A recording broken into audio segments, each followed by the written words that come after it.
اے اللہ ہم حاضر ہیں۔ حج کا رکن اعظم وقوف عرفہ ادا۔ اے ایمان والو، اللہ کی عبادت کرو، نماز قائم کرو، اسی میں کامیابی ہے۔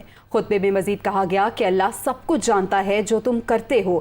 تقوی اختیار کرنے والا اللہ کا قرب حاصل کرتا ہے۔ اسلامی اقدار کا تقاضا ہے جو چیز نفرت کا باعث بنے اس سے دور ہو جائیں۔ انسانیت کی قدر اور احترام کرنا مسلمانوں پر لازم ہے۔ خطبہ حج میں کہا گیا کہ آپ کی مصیبت اللہ کے سوا کوئی دور نہیں کر سکتا۔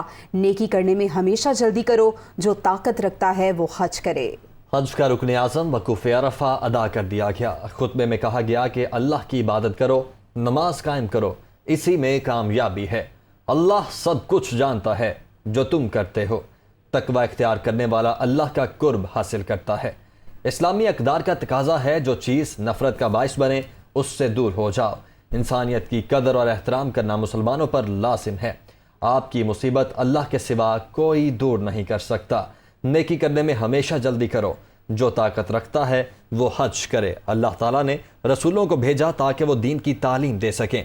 اللہ ہی اکیلا معبود ہے، اسی کی عبادت کی جائے۔ اللہ تعالیٰ سے ہی ڈرنے میں کامیابی ہے۔ وہی انسان کامیاب ہو سکتا ہے جو قرآن و سنت پر چل رہا ہے۔ جو لوگ قرآن مجید سے منسلک ہیں وہ دنیا میں بھی کامیاب ہوں گے اور آخرت میں بھی۔ آپ کی مصیبت اللہ کے سوا کوئی ختم نہیں کر سکتا۔